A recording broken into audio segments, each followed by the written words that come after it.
What happens to the body in nature? Nervous system regulation. There's a reason being in nature can feel different almost immediately. Not just emotionally, physically.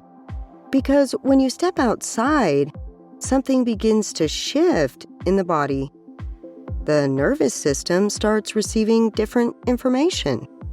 Less noise, less pressure, less stimulation from screens, traffic, alerts, and constant input.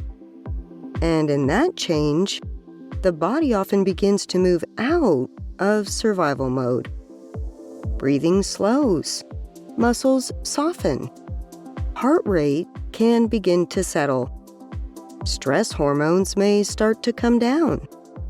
Not because every problem is gone, but because the body is no longer receiving the same level of demand. Nature gives the system different signals.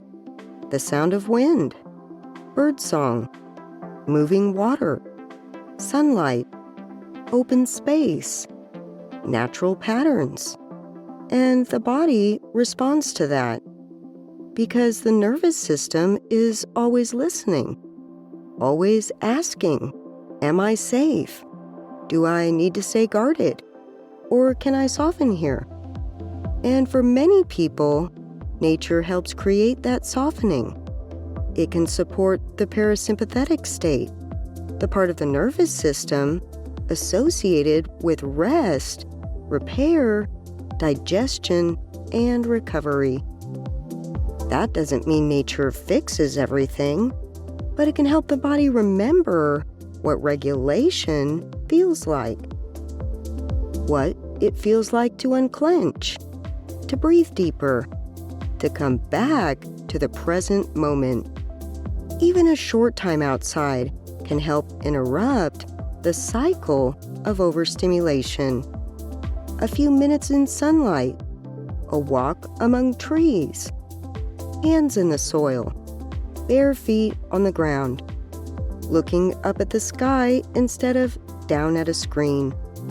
These moments may seem small, but the body notices because regulation isn't always about doing more. Sometimes it begins with stepping into an environment that asks less of you. An environment that doesn't rush you, doesn't pressure you, doesn't demand performance, just presence. And maybe that's part of why nature matters so much. Not because it changes who you are, but because it helps your body remember how to settle, how to soften, how to be here. If this message resonates with you, consider subscribing and visit myreiki.net for free downloadable tools and journaling resources.